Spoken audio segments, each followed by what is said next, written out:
तो नमस्कार प्यारे साथियों। भाई कैसे हैं आप सब। आई होप कि सब एकदम बढ़िया होंगे और बहुत ही अच्छी तरीके से अपनी तैयारी कर रहे होंगे। तो चलिए भाई, एक नया चैप्टर प्रैक्टिस बैच के अंदर हम लोग शुरू करते हैं। चैप्टर रहने वाला है एक्टिव और पैसिव। तो एक्टिव पैसिव चैप्टर हम लोग आज की क्लास में करेंगे और मैं कोशिश करूँगा आज वाली जो क्लास है इस क्लास के अंदर मैं एक्टिव पैसिव के बारे में आपको थोड़ा सा जो क्वेश्चन को अटेम्प्ट करने का जो आपका तरीका रहना चाहिए उस पर भी हम लोग बात करेंगे और फिर मैं आपको क्वेश्चंस कराऊंगा। ठीक है भाई।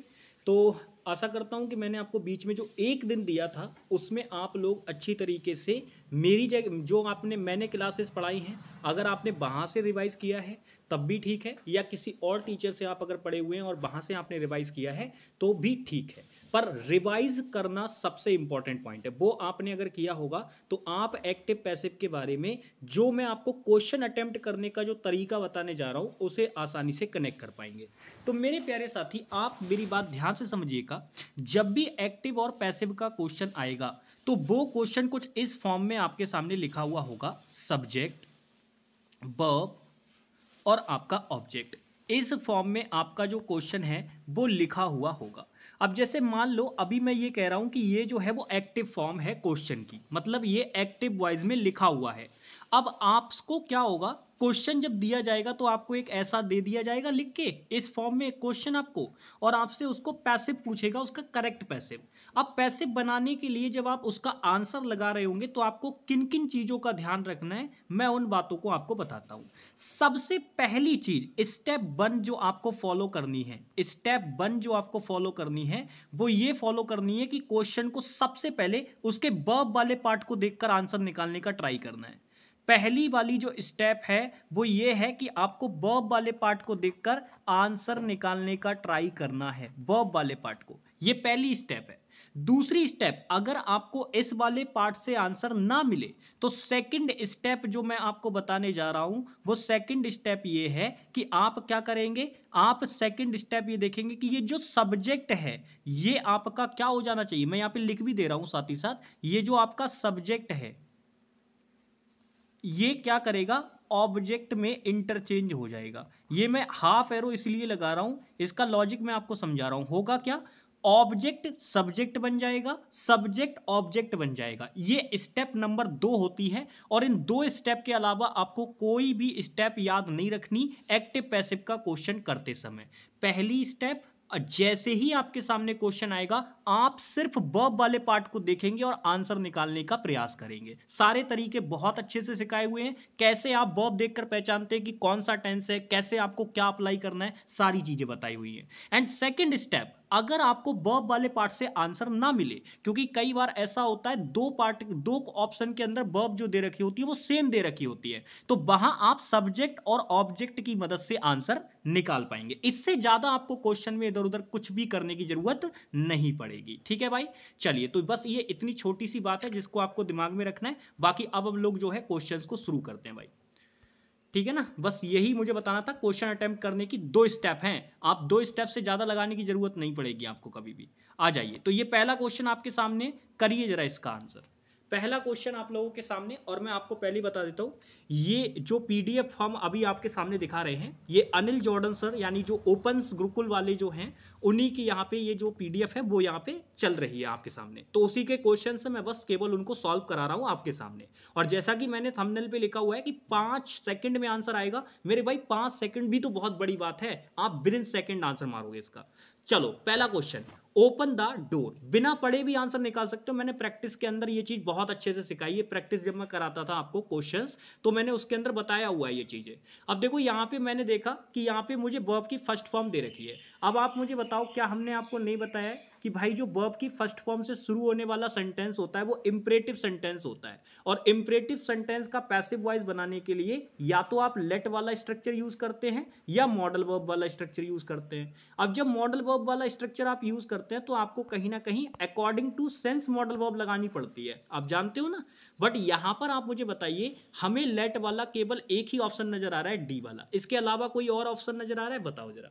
तो आप कहेंगे भैया मॉडल वर्ब वाले तो 2 ऑप्शन है। मेरे दोस्त मॉडल वर्ब वाले 2 ऑप्शन हैं, लेकिन इनकी सेंस यहां पे नहीं है। अगर मैंने बिल मॉडल वर्ब लगाया तो बात फ्यूचर में पहुंच जाएगी। क्या ऐसा कोई सेंस आ रहा है क्वेश्चन के अंदर फ्यूचर का? नहीं ना, तो बात खत्म। ऐसे ही मस्ट मॉडल वर्ब जो होती है वो नेसेसिटी को दिखाती है, यानी कोई काम बहुत जरूरी है, करना ही करना चाहिए उसको। क्या ऐसी कोई क्वेश्चन से सेंस आ रही है? नहीं ना, तो मॉडल वर्ब का कोई लॉजिक नहीं है क्योंकि सेंस नहीं है उसकी। तो डी ऑप्शन हमारे क्वेश्चन का क्या हो जाएगा? पहले का राइट आंसर हो जाएगा। नेक्स्ट क्वेश्चन नंबर 2, इसका आंसर करेंगे। बताइए भाई, देखो क्वेश्चन मैंने पहला पढ़ा था, लेकिन अब हम क्वेश्चन नहीं पढ़ेंगे, सिर्फ मैंने कहा है स्टेप नंबर 1 वर्ब वाले पार्ट को देखो और आंसर निकालो। तो स्टेप नंबर 1 में अगर हम देखें डिड, भाई डिड होती है वर्ब की सेकंड फॉर्म, और वर्ब की सेकंड फॉर्म का मतलब होता है पास्ट इंडेफिनिट। और मैंने क्या बताया था? पास्ट इंडेफिनिट का जो पैसिव वॉइस होता है वो वॉज या वर, क्योंकि दोनों ही सेकंड फॉर्म होती हैं और बी की फॉर्म भी होती हैं, और इनके साथ अगर आप थर्ड फॉर्म का कॉम्बिनेशन बनाए देंगे तो ये बी प्लस थर्ड फॉर्म का कॉम्बिनेशन बन जाएगा। किसका कॉम्बिनेशन बन जाएगा? बी प्लस वर्ब की थर्ड फॉर्म का, और बी प्लस वर्ब की थर्ड फॉर्म मतलब पैसिव वॉइस। तो बताओ जरा कहां पे वॉज प्लस वर्ब की थर्ड फॉर्म है? जिस ऑप्शन में वॉज प्लस वर्ब की थर्ड फॉर्म होगा वही राइट आंसर होगा। अब आप देखो, यहां हैज दे रखा है, आंसर नहीं होगा, यहां वुड दे रखा है, आंसर नहीं होगा, यहां हैज दे रखा है, आंसर नहीं होगा, यानी ए ऑप्शन। तीन तो कट गए ना, तीन ऑप्शन कट गए तो एक बच गया, भाई आंसर है। आ जाओ इसका आंसर करो भाई। कह रहे did he remember the date and the time. अब फिर से अगर आप नोटिस करोगे तो मैंने अभी बताया था डिड, भाई ऊपर भी डिड ही दे रखी थी वर्ब, यानी सेकंड फॉर्म ऑफ वर्ब है, और सेकंड फॉर्म ऑफ वर्ब है मतलब आंसर के अंदर जो आएगा वो क्या होना चाहिए? तो आप तुरंत कहेंगे कि भैया जी आंसर के अंदर जो आएगा वो सीधे सीधे आपका वॉज होना चाहिए। एंड सेकंड चीज, वॉज या वर में से कोई एक होना चाहिए। अब आप नोटिस करो यहां पे ये आपका क्या है? तो आप कहेंगे भैया जी सब्जेक्ट है, और मैंने स्टेप 2 में आपको बताया था कि सब्जेक्ट ऑब्जेक्ट हो जाएगा और ऑब्जेक्ट सब्जेक्ट हो जाएगा। तो आप मुझे बताओ यहां पे वॉज कहां दिख रहा है? तो आप कहेंगे भैया ए ऑप्शन में नहीं दिख रहा, मतलब आंसर नहीं, डी ऑप्शन में भी नहीं दिख रहा, मतलब आंसर नहीं। अब बी और सी ऑप्शन के अंदर वॉज या वर नजर आ रहा है। अब आप मुझे देखो यहां पे वॉज नजर आ रहा है, लेकिन इसका जो सब्जेक्ट है, सेकंड वाली स्टेप चेक करो, अगर फर्स्ट वाली से आंसर में फंस जाओ। मैंने कहा था ना कई बार ये होगा कि जब आप स्टेप 1 को चेक करके हटेंगे तो दो ऑप्शन आपके पास बच जाएंगे, क्योंकि उनके अंदर जो वर्ब का कॉम्बिनेशन होगा ना वो फिट बैठ रहा होगा। लेकिन पूरी तरीके से चेक कर लेना, क्योंकि मैंने कहा है कि जब भी पैसिव वॉइस बनाने की बात होगी तो बी की वर्ब के साथ थर्ड फॉर्म का कॉम्बिनेशन होगा। अगर मेरे प्यारे साथी आप इस बात को चेक कर रहे होंगे तो आप देखो यहां बी की फॉर्म तो दे रखी है, वॉज तो दे रखा है, लेकिन उसके साथ आगे थर्ड फॉर्म नहीं दे रखी, मतलब ये वाला तो आंसर नहीं होगा। अब जब तीन ऑप्शन खत्म हो चुके हैं तो एक बच गया, मतलब यही हमारा क्या है? आंसर है। तो आपको बस वो चीज चेक करनी है। मैंने बोला स्टेप 1 वर्ब वाले पार्ट से मोस्ट ऑफ द क्वेश्चंस के आंसर आपके निकल के आ जाएंगे, लेकिन उनको निकालने का तरीका आपको सीखना होगा। ठीक है जी, आ जाओ। पैसिव वॉइस मतलब बी प्लस वर्ब की थर्ड फॉर्म होती है। इसका आंसर करो भाई। तो वर्ब वाले पार्ट में जब आप देखोगे तो ये आपका वर्ब वाला पार्ट है जिसके अंदर बी की फॉर्म दे रखी है और प्लस आईएनजी वाली दे रखी है। तो मैंने आपको बताया था जब बी की फॉर्म के साथ में आईएनजी वाली वर्ब यूज की जाती है तो वो कॉन्टिन्यूअस टेंस बनता है। क्या बताया था मैंने? जब बी की फॉर्म के साथ आईएनजी वाली वर्ब यूज की जाती है तो वो कॉन्टिन्यूअस टेंस बनता है। अब बी की फॉर्म पास्ट की है तो पास्ट का कौन सा टेंस है? ये कॉन्टिन्यूअस टेंस है। ऐसे करके मैंने टेंस पहचानना सिखाया हुआ है। तो पास्ट का कॉन्टिन्यूअस टेंस है, तो जब मुझे इसका पैसिव बनाना होगा तो मैंने आपको सीधे सीधे शॉर्ट फॉर्म बताई थी कि भैया कभी भी कॉन्टिन्यूअस का पैसिव बनाना होगा ना तो उसके आंसर में आपको बीइंग जरूर नजर आएगा। अब जरा ऑप्शन देखो और मुझे बताओ बीइंग कहां नजर आ रहा है। तो आप कहेंगे भैया देखो यहां तो बीन है, बीइंग नहीं है, इसका मतलब ये आंसर नहीं हो सकता। यहां भी बीइंग नहीं है, मतलब ये भी आंसर नहीं हो सकता। यहां भी बीन दे रखा है, मतलब ये भी आंसर नहीं हो सकता, क्योंकि मुझे तो बीइंग चाहिए, BEING, और वो किस ऑप्शन में नजर आ रहा है? तो आप तुरंत देख के बताएंगे भैया जी जब तीन ऑप्शन खत्म हो गए तो एक ही बचा, डी वाला राइट आंसर। और अगर आप नोटिस करोगे तो मैं जो चीज कह रहा हूं वो देखो यहां पे दे भी रखी है। तो मैंने आपको इतने जबरदस्त जबरदस्त तरीके बता रखे हैं कि भाई क्वेश्चन पढ़ने तक की जरूरत नहीं पड़ेगी। बस जितना बोल रहा हूं 2 स्टेप में क्वेश्चन खत्म, इससे ज्यादा स्टेप तक आपको नहीं जाना पड़ेगा किसी भी क्वेश्चन के अंदर। आ जाइए इस क्वेश्चन का आंसर कीजिए। क्वेश्चन नंबर 5, इसका आंसर कीजिए भाई। क्वेश्चन कह रहे हैं आपका मस्ट मॉडल वर्ब दे रखी है इसके अंदर। पहली चीज ये समझो, जब भी कभी भी मॉडल वर्ब दे रखी होगी तो आप जानते हो कि मॉडल वर्ब के तुरंत बाद क्या आती है, बेस फॉर्म ऑफ वर्ब आती है, जो कि वर्ब की फर्स्ट फॉर्म होती है। अब ये तो हो गया इसका एक्टिव, लेकिन अगर आपको इसका पैसिव बनाना है तो उसके लिए आपको क्या करना पड़ेगा, मॉडल वर्ब के साथ में आपको बी की फॉर्म लगानी होगी, फिर आप थर्ड फॉर्म का यूज करेंगे। ये आपका जो स्ट्रक्चर बन के आएगा ये पैसिव वॉइस का स्ट्रक्चर होगा। ये किसका स्ट्रक्चर होगा, पैसिव वॉइस का। तो बस इसी स्ट्रक्चर को आपको यूज करना है और आप मुझे देख के बता दो कि मॉडल वर्ब के तुरंत बाद बी की फॉर्म प्लस थर्ड फॉर्म दिखनी चाहिए। तो आप इस क्वेश्चन में अगर चेक करोगे तो देखो यहां पे मस्ट मॉडल वर्ब दे रखी है, उसके बाद बी की फॉर्म भी दे रखी है और उसके बाद थर्ड फॉर्म डेल्ट भी दे रखी है। इसका मतलब modal verb B plus verb की थर्ड फॉर्म दे रखी है, यानी यही आंसर राइट होगा। अब आप कहेंगे भैया आपने तो इस क्वेश्चन के अंदर फर्स्ट वाली ही स्टेप लगाई और उसकी मदद से आपने केवल 2 ही ऑप्शन में आंसर लगा दिया, ऐसा क्यों? मेरे दोस्त मैंने आपको दिखाने के लिए फर्स्ट वाली स्टेप लगाई थी, दूसरी स्टेप तो मैंने पहले ही चेक कर ली। कैसे भाई, ये मेरा सब्जेक्ट है और जब मैं इसका पैसिव बनाऊंगा तो जाहिर सी बात है ये ऑब्जेक्ट हो जाएगा, क्योंकि मैंने आपको बताया था सेकंड स्टेप में कहा था कि जो सब्जेक्ट होता है वो ऑब्जेक्ट हो जाता है और जो ऑब्जेक्ट होता है वो सब्जेक्ट हो जाता है। तो मेरे प्यारे साथी बी यहां सब्जेक्ट है और मेरे आंसर के अंदर जो बी यहां पे है वो क्या है, एक ऑब्जेक्ट है। तो मैंने दोनों स्टेप बहुत जल्दी से चेक कर ली थी, इसी वजह से मैंने ये 2 ही ऑप्शन के अंदर आंसर लगा दिया। मुझे 2 ऑप्शन जो और अलग होते हैं ना उनकी जरूरत ही नहीं पड़ी इस क्वेश्चन के अंदर। आ जाओ भाई, अब आ जाते हैं नेक्स्ट क्वेश्चन नंबर 6। इसका आंसर करो भाई, इसका आंसर करो जरा। केवल वर्ब वाले पार्ट को देखो, बात खत्म, इससे ज्यादा नहीं देखना। सीधे देखो सेकंड फॉर्म ऑफ वर्ब है चीयर्ड, इसका मतलब होता है किसी का उत्साह बढ़ाना, चीयर करना किसी को, ठीक है ना। अब ये सेकंड फॉर्म ऑफ वर्ब है, सेकंड फॉर्म ऑफ वर्ब का मतलब है पास्ट का इंडेफिनिट टेंस, तो आंसर में वॉज या वर चाहिए। यहां इज दे रखा है, आंसर नहीं बनेगा। यहां केवल सेकंड फॉर्म ऑफ वर्ब है, आंसर नहीं बनेगा। यहां वॉज दे रखा है, यहां वॉज दे रखा है, 2 चीजें दे रखी हैं। लेकिन मैंने क्या कहा, जैसे ही आप वर्ब वाले पार्ट को चेक करें, यानी स्टेप फर्स्ट करके कंप्लीट करके हटे, तो तुरंत आप देखेंगे कई बार क्या होता है 2 ऑप्शन बच जाते हैं। अब जैसे इसमें बच गए, तो ऐसे केस में आपको स्टेप 2 लगानी है और आंसर निकाल लेना है। आप देखो स्टेप 2 में आपका जो ऑब्जेक्ट दे रखा है वो द लीडर्स स्पीच दे रखा है। आप सब्जेक्ट चेक करो या एक चीज चेक कर लो, दोनों में से आपको पता चल जाएगा। अब यहां पे अगर हम बात करें तो हमने देखा द लीडर्स स्पीच हमारा जो है वो क्या है, अपने आप में एक तरीके से ऑब्जेक्ट है। तो भैया ये सब्जेक्ट तो यही बनेगा ना, इसकी जगह पे मैं चीजें चेंज तो नहीं कर दूंगा। तो अब आप देखो ये सब्जेक्ट आपका कहां दे रखा है, तो आप देखोगे दोनों में से इस वाले ऑप्शन के अंदर ये मेरा सब्जेक्ट दे रखा है, यहां पर ये ऑब्जेक्ट था लेकिन मेरे आंसर के अंदर ये सब्जेक्ट है। तो यही मेरा क्या होगा, राइट आंसर होगा, क्योंकि यही वाले में सारी चीजें ठीक दे रखी है। अब आप कहेंगे भैया इस वाले में और इस वाले में डिफरेंस क्या है, बात तो दोनों ही ठीक है। मेरे दोस्त बात दोनों ठीक है, लेकिन यहां जो पोजीशन वाला जो मामला है ना वो गलत कर दिया भाई। एग्जामिनर ने यहां पे सही लिख रहा है लीडर्स की स्पीच, एक लीडर की स्पीच की बात हो रही है, तो लीडर लिविंग थिंग है, उसकी स्पीच की बात हो रही है। तो जब भी लिविंग थिंग से जुड़ी किसी चीज की आप बात करते हैं, उस पर उसकी पोजीशन दिखाते हैं, तो वो एपोस्ट्रोफी एस से दिखाई जाती है। ये वाला जो फॉर्मेशन है वो गलत हो जाएगा। ठीक है भाई, समझ में आ गई बात। आ जाओ नेक्स्ट क्वेश्चन पे आ जाओ, इसका आंसर करो जरा। क्वेश्चन नंबर 7 का आंसर करो भाई। देखो इसके अंदर वर्ब वाला पार्ट देखोगे, इज फॉलोइंग यानी बी की फॉर्म के साथ आईएनजी यानी कॉन्टिन्यूअस टेंस है, और बी की फॉर्म में भी इज आर एम। तो मैंने बताया बी की फॉर्म में कभी भी इज आर एम दे रखा हो तो वो प्रेजेंट को डिनोट करता है, इज आर एम ये प्रेजेंट को डिनोट करता है। और अगर हम बात करें जो वॉज और वर वाला पार्ट होता है ये पास्ट को डिनोट करता है। जो वॉज और वर वाला पार्ट होता है ये किसे डिनोट करता है, पास्ट को डिनोट करता है। तो आप मुझे बताइए इज फॉलोइंग, तो सीधी सी बात है, मुझे आंसर के अंदर जब ये कॉन्टिन्यूअस है तो मैंने कॉन्टिन्यूअस के लिए सीधी ट्रिक बताई है पैसिव वॉइस में कि जब भी कॉन्टिन्यूअस का आप पैसिव बना रहे होंगे तो आपको आंसर के अंदर क्या चाहिए होगा, बीइंग चाहिए होगा। ढूंढो भैया जल्दी से, बीइंग कहां है, यहां दे रखा है, नहीं दे रखा।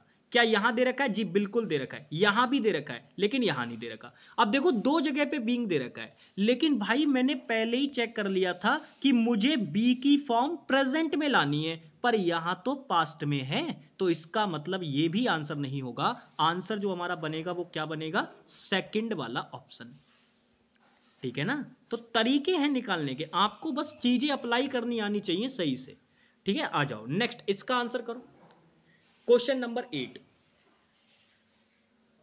इसमें भी वही चीज है, बस केवल वर्ब वाला पार्ट देखो, यहाँ पे हैजन लिखा हुआ है। देखो कई बार क्या होता है जब भी कॉन्ट्रैक्टेड फॉर्म यूज की जाती है तो बच्चा कंफ्यूज हो जाता है। मेरे प्यारे साथी ये जो हैजन लिखा हुआ है ये असल में हैज नॉट की कॉन्ट्रैक्टेड फॉर्म है, इसको बराबर करके यहाँ पे ये लिखाया गया है, ठीक है ना, तो परेशान नहीं होना इसको देख के। अब यहाँ पे अगर हम बात करें, आप जानते हो कि हैज और हैव के साथ अगर थर्ड फॉर्म लगाई जाए तो ये अपने आप में क्या बन जाता है, प्रेजेंट का परफेक्ट टेंस बन जाता है। और अगर मुझे इसका पैसिव बनाना है, मेरी बात ध्यान से समझिएगा, अगर हमें भी कभी भी, ट्रिक बता रहा हूं सीधे सीधे, अगर कभी भी परफेक्ट टेंस का पैसिव वॉइस बनाना है तो याद रखना उसके अंदर बीन जरूर आएगा। उसके अंदर क्या आएगा मेरे प्यारे साथी, बीन जरूर आएगा, यानी बी की फॉर्म की जो होती है ना, बी की थर्ड फॉर्म जो होती है वो जरूर आएगी। तो ये चीज आपको ध्यान रखनी है। अब आप ऑप्शन चेक कर लो, थर्ड फॉर्म होनी चाहिए आपके पास। क्या यहाँ पे बीन दे रखा है, कहीं पे नहीं दे रखा, क्या यहाँ दे रखा है, जीत दे रखा है, क्या यहाँ दे रखा है, जीत दे रखा है, यहाँ भी दे रखा है। लेकिन आप अगर एक चीज नोटिस कर पा रहे होगे तो मेरी बात ध्यान से समझना, ध्यान से समझना बिल्कुल, एक मिनट। अच्छा यहाँ पे टाइपिंग एरर भी है भाई, यहाँ पे ना थोड़ा सा टाइपिंग एरर भी है, इसका भी एक चीज ध्यान देंगे, यहाँ पे थोड़ा सा टाइपिंग एरर भी हो गया है,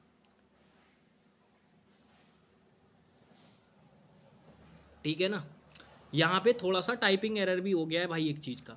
यहाँ पे क्या हुआ है, इन्होंने जैसे हैज है तो टेंस थोड़ी ना चेंज होगा, बट इन्होंने तो टेंस ही चेंज कर दिया है सभी जगह पे, ठीक है। तो ये चीज यहाँ पे जो है, यहाँ पे टाइपिंग एरर भी है भाई। यहाँ पे अगर हम बात करें टाइपिंग एरर भाई इस क्वेश्चन के अंदर, क्योंकि सीधे सीधे अगर देखोगे तो टेंस चेंज नहीं होगा। जब यहाँ प्रेजेंट परफेक्ट में ही लिखा गया है तो आंसर का जो पैसिव वॉइस आप बनाएंगे वो भी प्रेजेंट परफेक्ट में ही होना चाहिए। तो यहाँ पे ये प्रेजेंट परफेक्ट तो है लेकिन पैसिव वॉइस नहीं है, तो ये ऑप्शन ऐसे खत्म हो गया भाई। ये क्वेश्चन गलत है, रॉन्ग क्वेश्चन है ये, ठीक है, ये टाइप नहीं हुआ है शायद सही से, इन्होंने ध्यान नहीं दिया है। फिलहाल ये क्वेश्चन गलत है, आगे चलते हैं नेक्स्ट क्वेश्चन पे।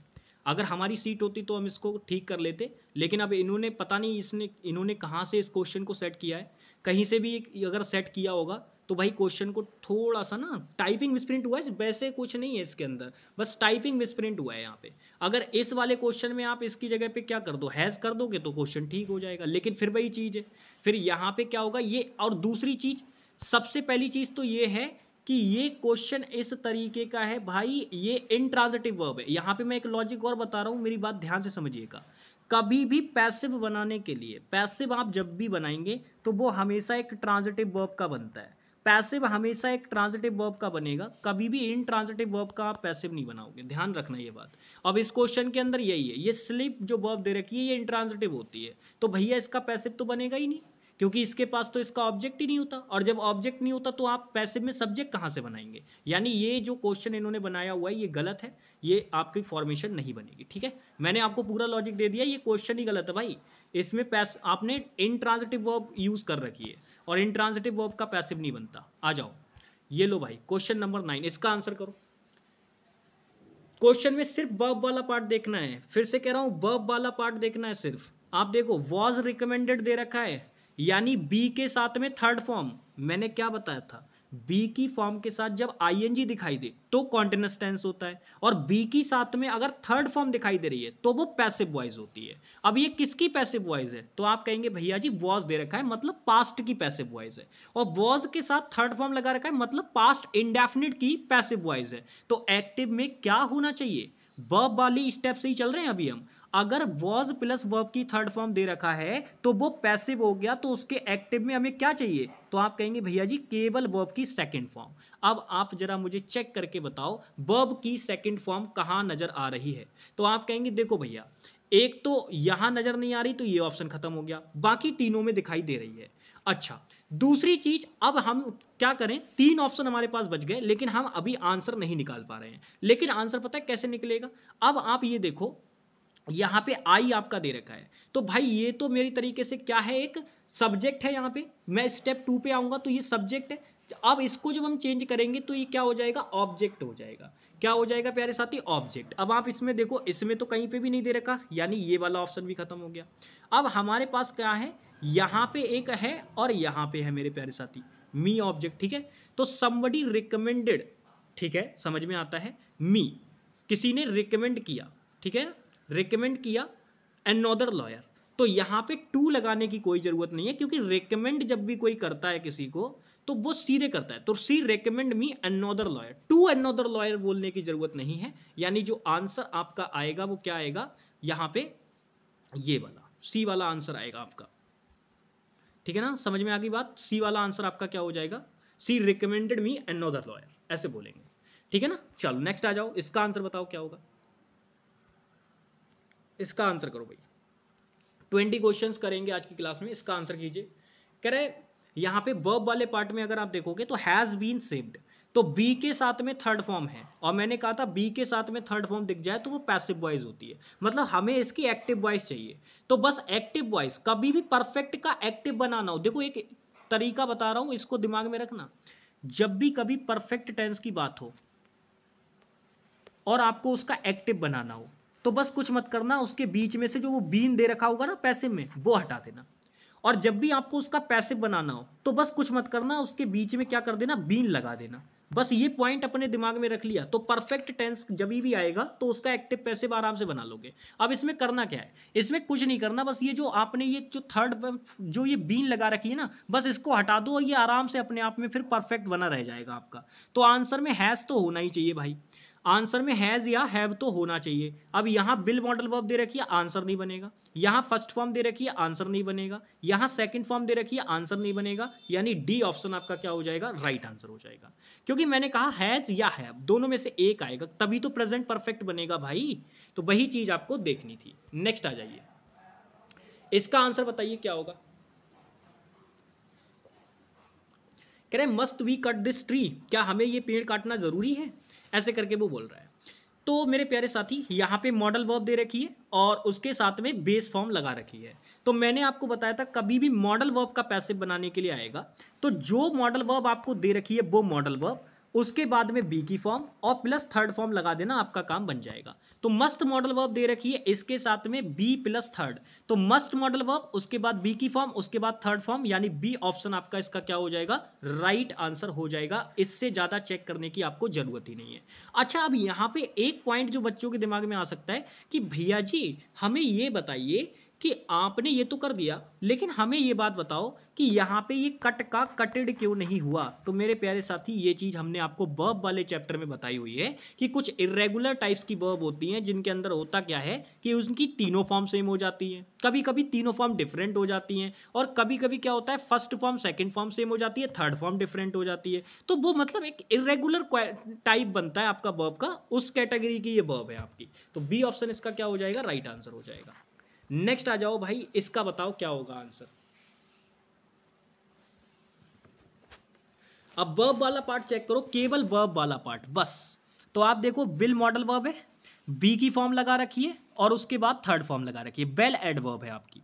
तो ऑलरेडी अगर देखा जाए तो बी प्लस वर्ब की थर्ड फॉर्म देखने को मिल रहा है, मतलब ये पैसिव वॉइस दे रखी है। अगर पैसिव वॉइस दे रखी है तो हमें एक्टिव चाहिए, और मैंने ऐसे में क्या कहा था, जब आप एक्टिव बना रहे होंगे तो उस केस में आप ये देखिएगा कि जो मॉडल वर्ब होगी ना, उसके तुरंत बाद जो मेन वर्ब आएगी वो बेस फॉर्म में होनी चाहिए, यानी वर्ब की फर्स्ट फॉर्म। जब आप इसका पैसिव बनाते हैं तो बस कुछ नहीं होता, आप मॉडल वर्ब रखते हो, आप बी की फॉर्म रखते हो, और जो मेन वर्ब होती है उसको थर्ड फॉर्म में कर देते हो, बस इतना कर देते हो, इससे ज्यादा और कुछ चेंज नहीं होता। अब आप क्वेश्चन में देखो, यहाँ पे हमें यही थर्ड फॉर्म वाला स्ट्रक्चर दे रखा है, तो बस आंसर में बिल और आपका क्या लगाएंगे, बेस फॉर्म ऑफ वर्ब। तो बिल मॉडल वर्ब आ गई, उसके बाद base form of verb look आ गई, यानी यही हमारा क्या होगा, राइट आंसर होगा। ठीक है ना, राइट आंसर क्या होगा आपका, सीधे सीधे ये वाला हो जाएगा। ठीक है ना, बहुत बढ़िया। और एक बात याद रखना, कई बार ऐसा होता है कि क्वेश्चन के अंदर जो आपका एक तरीके से ऑब्जेक्ट होता है उसकी इनर सेंस होती है, इनर सेंस मतलब हिडन सेंस। तो अब देखो यहाँ पे वैसे क्वेश्चन के अंदर कहीं पे भी दे का जिक्र नहीं है ना, लेकिन फिर भी यहाँ पे आया ना दे, तो वो हिडन सेंस होती है, हम ऐसे केस में थर्ड पर्सन को जो है मान सकते हैं। तो यहाँ पे आंसर जो बनेगा वो क्या बनेगा भाई, ए वाला ऑप्शन। बाकी केवल आप इसको वर्ब वाले पार्ट से निकालते तो आसानी से आ जाता, पहली स्टेप से खत्म था ये क्वेश्चन, वर्ब वाले पार्ट से ही केवल। नेक्स्ट आ जाओ, इसका आंसर करो भाई। 3 ऑप्शन दिख रहे हैं आपको इसके अंदर, 3 ऑप्शन दिख रहे हैं आपको इसके अंदर, करिए आंसर। सिर्फ इतना देखना है भाई, वर्ब वाला पार्ट देखो, डिड नॉट यानी डिडंट लिखा हुआ है, ये कॉन्ट्रैक्टेड फॉर्म होती है किसकी, डिड नॉट की, यानी कि यहाँ पे second form of verb include है, तो ये पास्ट का इंडेफिनिट टेंस दे रखा है, और अगर मुझे इसका पैसिव बनाना है तो मुझे क्या चाहिए, तो आप कहेंगे भैया आपको जो यहाँ पे चाहिए ना, वो सीधे सीधे आपको जो चाहिए वो अपने आप में, एक तरीके से आपको जो चीज चाहिए यहाँ पे, वो अपने आप में क्या चाहिए, थर्ड फॉर्म चाहिए, वो भी किसके साथ, वॉज या बर के साथ। तो मुझे बर के साथ में नॉट लगा हुआ होना चाहिए, ये दे रखा है, यहां नहीं दे रखा, नहीं बनेगा, यहां केवल हैव के साथ टोल्ड लगा रखा है, नहीं बनेगा, ए आंसर बनेगा इसका, मैं आराम से कह सकता हूं। अब आप कहेंगे भैया आपने यहां तो वर्ब वाला ही पार्ट तो चेक किया कि देखो बर नॉट, क्योंकि यहां पे निगेटिव है तो बर नॉट हो जाएगा, बिल्कुल ठीक है, लेकिन मैंने दूसरा पार्ट भी साथ ही साथ चेक कर लिया था। कैसे, मैंने देखा कि यहां पे ये जो यू है वो मेरे प्यारे साथी ऑब्जेक्ट है, तो ये डेफिनेटली जब मैं इसका पैसिव बनाऊंगा तो ये सब्जेक्ट बन जाएगा। आप देखो ये वर्ब है और ये सब्जेक्ट है इसका, तो यू यहां तो ऑब्जेक्ट था लेकिन यहां सब्जेक्ट बन गया, इसी वजह से मेरी दोनों जो स्टेप्स थी वो फुलफिल हो गई, यहां पे दोनों ही कंडीशन अप्लाई हो गई, तो यही मेरा आंसर होगा, बात खत्म, इससे ज्यादा नहीं देखना हमें। आ जाओ भाई इसका आंसर करो, क्वेश्चन कितना भी बड़ा हो एक्टिव पैसिव का आसानी से कर लोगे, बस आपको ध्यान से देखना है भाई। करो इसका आंसर, ये देखो ये भी बढ़िया क्वेश्चन है, इसका आंसर करो। देखो क्वेश्चन में अगर देखोगे तो क्वेश्चन कह रहा है डोंट टच दिस स्विच, भाई इस स्विच को जो है टच मत करना। अब कई बच्चे देखेंगे कि यहाँ पे ना डोंट लिखा हुआ है, तो कई बच्चे तुरंत एकदम से क्या जाएंगे कि यार इसी से आंसर बनेगा, और वो इस वाले को लगाएंगे और आगे बढ़ जाएंगे। भाई भाई भाई भाई, अगर ऐसा कर रहे हो तो गलत हो जाओगे। ये डोंट लिखा हुआ तो है, पर क्या आप इसके सेंटेंस का स्ट्रक्चर समझ पा रहे हो? आपने वर्ब वाले पार्ट को तो देखा, लेकिन वर्ब वाले पार्ट को देख के आप इसके सेंटेंस का स्ट्रक्चर समझे? भाई ये वर्ब की फर्स्ट फॉर्म से शुरू हो रहा है, और वर्ब की फर्स्ट फॉर्म से अगर ये शुरू हो रहा है वो भी असर्टिव में है, तो ये बात दिमाग में बिठा लो, ये इंपेरेटिव सब्जेक्ट सेंटेंस है, इंपेरेटिव सब्जेक्ट सेंटेंस है आपका, इंपेरेटिव सेंटेंस है। और इंपेरेटिव सेंटेंस को ऐसे बनाते हैं, मैंने दो तरीके बताए थे। इंपेरेटिव सेंटेंस का पैसिव बनाने के दो तरीके होते हैं, एक तो आप मॉडल वर्ब को लगा दो अकॉर्डिंग टू सेंस, या फिर लेट वाले उससे बना दो, लेट वाले स्ट्रक्चर से बना दो। अब आप यहाँ पे देखो ना, आपको लेट वाले स्ट्रक्चर से बना के ही नहीं दिया, लेकिन मॉडल वर्ब से बना के दिया है दो जगह पे, यहां नहीं दिया, ये तो दो खट गए, लेकिन ये दो रह गए हैं, एक मस्ट और एक नीड। अब आप मुझे बताओ दोनों में से कौन सी मॉडल वर्ब यहां परफेक्ट सेंस करेगी? भाई स्विच को मत छूना, बिल्कुल मत छूना, बिल्कुल मत छूना, ऐसे बोलेगा या ऐसे बोलेगा कि स्विच को छूने की जरूरत नहीं है? कैसे बोलेगा? सेंस लगाओ। तो आप कहेंगे भैया जी जब भी वो बोलेगा तो वो कुछ इस तरीके से बोलेगा, this switch must not be touched, इस स्विच को छुआ नहीं जाना चाहिए, बिल्कुल नहीं छुआ जाना चाहिए, ऐसे करके बोलना चाह रहा है। तो यहां पे जो स्ट्रॉन्ग रिकमेंडेशन या स्ट्रॉन्ग किसी चीज की, स्ट्रांगली जब हम वे में ऑर्डर करते हैं किसी चीज के लिए, तो मस्ट मॉडल वर्ब वहां आती है, नीड का कोई काम नहीं होता। ये क्वेश्चन करने के लिए कई बार क्या होता है, आपको मॉडल वर्ब की जानकारी होनी बहुत जरूरी है। आ जाइए इसका आंसर कीजिए, ये भी बढ़िया है भाई, ये भी मॉडल वर्ब से रिलेटेड क्वेश्चन है। देखो सिंपल सा, बस आपको ये देखना है वर्ब वाला पार्ट, तो इसमें आप देखोगे वर्ब दे रखी है मॉडल वर्ब, और साथ में आपको फर्स्ट फॉर्म दे रखी है गैदर। गैदर का मतलब होता है इकट्ठा करना। अब यहां पे अगर हम बात करें, ये जो मॉडल वर्ब आपको दे रखी है, मैंने कहा था मॉडल वर्ब कोई भी हो, बस आप ये देखना कि जो वो मॉडल वर्ब दे रखी है पैसिव वर्ब आप उसको लिखेंगे, फिर आप बी की फॉर्म लगाएंगे, और फिर आप कुछ नहीं करेंगे, जो ये आपको मेन वर्ब दे रखी है इसको थर्ड फॉर्म में लिख देंगे। किस ऑप्शन में नजर आ रहा है? तो आप कहेंगे देखो भैया यहां पे भी यही चीज नजर आ रही है, यहां पे भी यही चीज नजर आ रही है, और यहां पर भी यही चीज नजर आ रही है, यहां भी ऐसा ही है। तो कई बार ऐसा करेगा एग्जामिनर कि ऑप्शन में चारों में फंसा देगा आपको। अब देखो ये चारों ही नहीं कटे, वर्ब की स्टेप जब हमने चेक की, लेकिन जब हम इसकी सेकंड वाली स्टेप चेक करेंगे तो ये अपने आप उड़ेंगे। कैसे? देखो सबसे पहली चीज अगर आप देखोगे, ये जो फ्रॉम थ्रिस्टल्स है ये अलग है, ये वर्ब का ऑब्जेक्ट नहीं है। देखो याद रखना, ये जो गैदर वर्ब है इसका सब्जेक्ट ये वन प्रोनाउन दे रखा है, और ऑब्जेक्ट इसका ये ग्रैप दे रखा है। तो वर्ब से रिलेटेड केवल सब्जेक्ट ये है और ऑब्जेक्ट ये है। ये जो फ्रॉम प्रेपोजिशन के साथ ये थ्रिस्टल वाली जो चीज दे रखी है भाई ये अलग है, इसको मत मिक्स करना। अब आप देखो मोस्ट ऑफ द क्वेश्चन के अंदर इसको मिक्स कर रखा है, पर आप देखो इस वाले में ऐसा नहीं किया गया, तो यही हमारा जो है आंसर होगा। अब आप कहेंगे भैया जी कैसे कैसे हो गया ये आंसर? मैं आपको बताता हूं। मैंने कहा था जब आप सेकंड स्टेप को चेक कर रहे होंगे तो आप उसमें देखना कि वर्ब का जो सब्जेक्ट होगा होगा वो उसका ऑब्जेक्ट हो जाएगा, और जो वर्ब का ऑब्जेक्ट होगा वो उसका सब्जेक्ट हो जाएगा, यानी चीजें आपस में इंटरचेंज हो जाएंगी। भाई गैदर वर्ब का ऑब्जेक्ट क्या है यहां पे, तो आप कहेंगे ग्रेप्स मतलब अंगूर, तो यहां पर तो मेरे क्वेश्चन में ये सब्जेक्ट बना हुआ है, तो वही तो मैंने बोला, इसी वजह से बी ऑप्शन इसका क्या हो जाएगा, राइट आंसर हो जाएगा। तो चीजों को देख कर आपको आंसर करना है अच्छे से। नेक्स्ट आ जाइए भाई, ये रहा क्वेश्चन नंबर 16, इसका आंसर करो तो जरा, करो भाई जरा इसका आंसर। क्वेश्चन में सिर्फ वर्ब वाले पार्ट को देखना है, बात खत्म। तो वर्ब वाले पार्ट में जब आप देखोगे बिल लगा रखा है, हैव लगा रखा है, कंप्लीटेड लगा रखा है, यानी फ्यूचर परफेक्ट टेंस इसके अंदर मौजूद है। अब जब मैंने कहा था परफेक्ट की जैसे ही बात हो, तुरंत आप ये बात दिमाग में बिठा लीजिएगा कि भैया पैसे बनाने के लिए बीन तो आएगा ही आएगा, क्योंकि परफेक्ट की बात हो रही है। अब आप चेक करो, यहां पे भी बीन लगा रखा है, यहां भी लगा रखा है, यहां भी लगा रखा है, पर यहां नहीं लगा रखा, मतलब सी ऑप्शन खत्म। अब दूसरी चीज जो आप चेक करोगे वो मेरे भाई तुरंत जैसे ही आपने देखा कि एक ऑप्शन खत्म हो गया हमारे पास से, लेकिन अभी भी हमारे पास क्या है, और चीजें बची हुई हैं। ध्यान से आप देखो, ध्यान से आप देखो मेरे प्यारे साथी, यहाँ पे ये वाला ऑप्शन खत्म हो गया हमारा, लेकिन बाकी 3 बचे हुए हैं, लेकिन हमारे पास स्टेप भी तो बची हुई है। अब हम स्टेप नंबर कौन सी चेक करेंगे, अब हम स्टेप चेक करेंगे भाई सीधे सीधे अपनी, they work will have completed. अरे यार फिर इसमें भी मुझे वही लग रहा है यार, दे नहीं होना चाहिए, द होना चाहिए। The worker will have completed the work by the time we get there. ओ भाई यहाँ पे ना, यहाँ पे एक फिर टाइपिंग मिसप्रिंट हुआ है, यहाँ पे पूरा पूरा का पूरा टाइपिंग मिसप्रिंट है, इसके अंदर भी, इसके भी अंदर टाइपिंग मिसप्रिंट है भाई। ये टाइपिंग मिसप्रिंट, ये पीडीएफ वाले में यार यही दिक्कत होती है यार, इसीलिए मैं खुद से टाइप करता हूँ क्वेश्चन मोस्टली। हालांकि ऐसा नहीं, गलतियाँ किसी से भी हो सकती हैं टाइप करते समय, लेकिन मैं जब खुद से टाइप करता हूँ तो मैं बहुत ज़्यादा मिस्टेक्स को क्या करता हूँ, अवॉइड करता हूँ। अब इसमें देखो पूरा का पूरा भाई वर्क ही कंप्लीट किया गया, वर्क के द्वारा, कोई लॉजिक है इस क्वेश्चन का? ये भी टाइपिंग मिसप्रिंट है, इसको भी ठीक करा लेना भाई, गलत है ये। आ जाओ इसका देखो, ये बड़ा क्वेश्चन है, बहुत बड़ा, लेकिन आप आसानी से कर सकते हो अगर आप जो है चीज़ों को ध्यान से समझोगे तो, ठीक है ना, ध्यान से समझोगे तभी क्वेश्चन होगा। बड़ा क्वेश्चन है, बहुत ही बड़ा क्वेश्चन, और ऐसे क्वेश्चन मेंस में पूछता है। एक्टिव पैसिव वॉइस के ऐसे क्वेश्चन मेंस में या सीपीओ में देखने को मिलते हैं।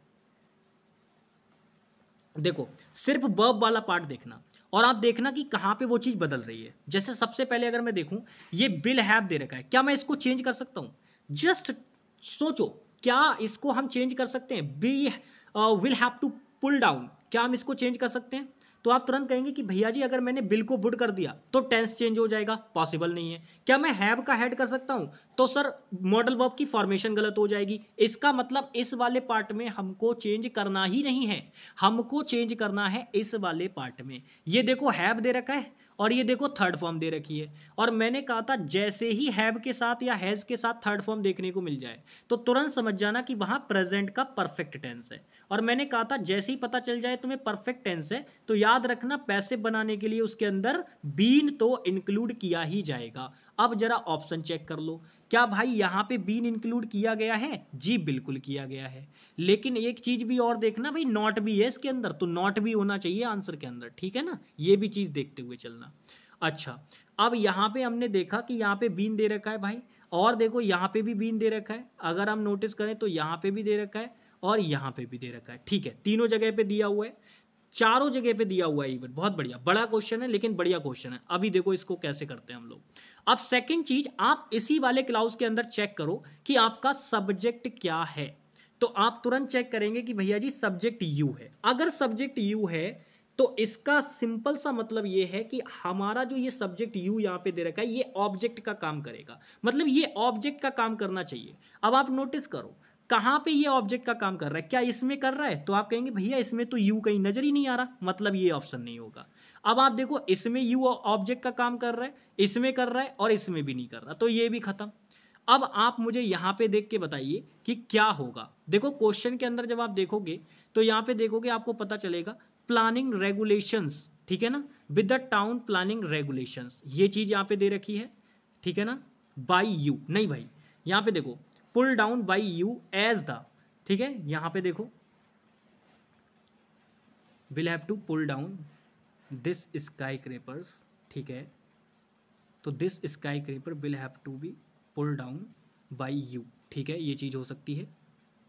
उसके बाद आगे जो है, हाँ बिल्कुल ये बी वाला ऑप्शन इसका राइट आंसर होगा, क्योंकि इसमें देखोगे अगर आप ध्यान से तो मेरे प्यारे साथी यहाँ पर भी देखो यू सब्जेक्ट है, यहाँ पे भी, तो एक तरफ का यहाँ से मतलब ये इंटरचेंज होगा आपस में चीज़ें, और ये वाला भी आ जाएगा लास्ट में, तो बिल्कुल एकदम बी ऑप्शन इसका क्या है, राइट है भाई, बी ऑप्शन इसका राइट है बिल्कुल एकदम, ठीक है ना, बी वाला ऑप्शन राइट है, क्योंकि इसमें ना इसमें देखो यहाँ पे ये तो दे रखा है, पर लेकिन यहाँ पे चीज़ें गड़बड़ हो गई जाके भाई, ठीक है, तो यहाँ पे अगर हम बात करें will have to be pulled down, बिल्कुल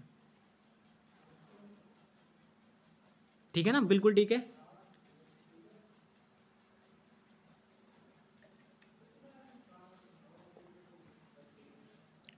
चलिए बहुत बढ़िया, आगे चलते हैं नेक्स्ट क्वेश्चन नंबर 18 पे, इसका आंसर करिए क्या होगा। सिर्फ वर्ब वाला पार्ट देखिए, यहाँ पे देखोगे तो ये हैज़ के साथ थर्ड फॉर्म दे रखी है, यानी कि प्रेजेंट परफेक्ट टेंस है।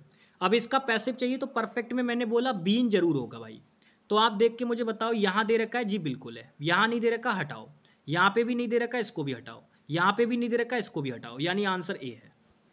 ऐसे निकालना आराम से। देखो कभी कभी याद रखना, एक दो क्वेश्चन जानबूझ के आपके सामने ऐसा भी रख दिया जाएगा जिसमें आपका टाइम लग सकता है, लेकिन आप कर ले जाओगे उसको, ऐसा नहीं है कि होगा नहीं, हो जाएगा, लेकिन सारे क्वेश्चन आप एकदम से, ऐसा नहीं होगा कि आप सारे क्वेश्चन एकदम से कर पाएं, क्योंकि कई बार ऐसा होता है टाइपिंग मिसप्रिंट भी हो जाती है, तो उसकी वजह से आपको समझ नहीं आता कि आंसर क्या होगा उसका, तो ये भी चीज एक मेजर फैक्टर रहता है। एंड सेकंड चीज क्या होता है, कभी कभी दिमाग में चीजें क्लिक नहीं करेंगी आपके, आपको लगेगा ये भी हो सकता है, ये भी हो सकता है, तो वो टाइम लग सकता है, लेकिन मैंने कहा अगर आपके सामने 10 क्वेश्चन आए तो 10 में से 9 क्वेश्चन को आप 4 से 5 सेकंड के अंदर आंसर लगा पाएंगे एक्टिव पैसिव का, अगर आप मात्र 2 स्टेप चेक करते हैं जो मैंने आपको बताई है, ठीक है भाई। आ जाओ इसका आंसर करो, ये रहा क्वेश्चन नंबर 19, इसका आंसर करो, लास्ट क्वेश्चन करेंगे फिर इसके बाद, करिए भाई। तो आप इसके अंदर देखो सीधे सीधे बिल मॉडल वर्ब है, और उसके बाद अगर हम देखें तो यहाँ पे बी भी फॉर्म दे रखी है और उसके साथ साथ थर्ड फॉर्म भी दे रखी है। तो मैंने क्या बताया था, अगर मॉडल वर्ब दे रखी है और उसके साथ बी की फॉर्म लगा रखी है और साथ में थर्ड फॉर्म भी लगा रखी है, तो भाई बी प्लस थर्ड फॉर्म बन गया ये, और बी प्लस थर्ड फॉर्म बन गया मतलब पैसिव वॉइस हो गया, और पैसिव वॉइस हो गया तो अब हमें इसका क्या करना है, तो आप कहेंगे भैया जी जब ये पैसिव वॉइस बन गया तो सीधी सी बात है, हम इसको सीधे सीधे क्या कर देंगे भाई, हम इसको सीधे सीधे कर देंगे, हम इसको सीधे सीधे क्या कर देंगे, बस केवल क्या करेंगे, ये बी की फॉर्म हटा देंगे और फॉरगेटन को फॉरगेट कर देंगे। तो बस अब ढूंढो जरा कहाँ पे दे रखा है।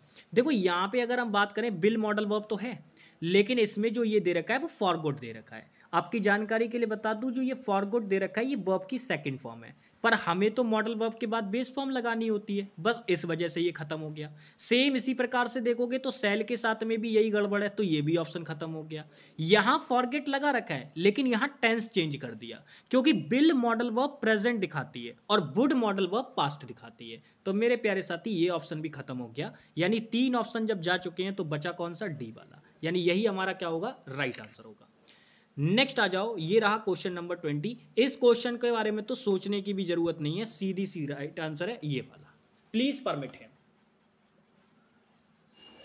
खत्म। अब आप कहोगे 2 ऑप्शन में कैसे आंसर लगा दिया, भाई मैंने सीधे सीधे आपको कहा था कि आप अकॉर्डिंग टू सेंस भी क्वेश्चन को कर सकते हैं, और ऐसा करने के लिए आपके पास 2 तरीके होते हैं, you are requested to, you are order to, कभी कभी ऐसे भी करके दे दिया जाता है, और कभी कभी उस सेंस को दिखाने के लिए मॉडल वर्ब का भी यूज किया जाता है। अब इस क्वेश्चन में देखो ना, सीधे सीधे बोला यू आर रिक्वेस्टेड, आपके द्वारा रिक्वेस्ट की गई कि उसे परमिट दे दिया जाए, तो यहां पे रिक्वेस्ट की सेंस आ रही है, और ये रिक्वेस्टेड वाला जो स्ट्रक्चर होता है, you are requested to, be are requested to, ठीक है ना, ये वाला जो स्ट्रक्चर होता है ये तभी यूज किया जाता है जब आपका जो इंपरेटिव सेंटेंस है वो प्लीज और काइंडली जैसे वर्ड उसके अंदर इंक्लूड हो। कैसे, प्लीज या फिर काइंडली जैसे वर्ड उसके अंदर इंक्लूड होते हैं तब।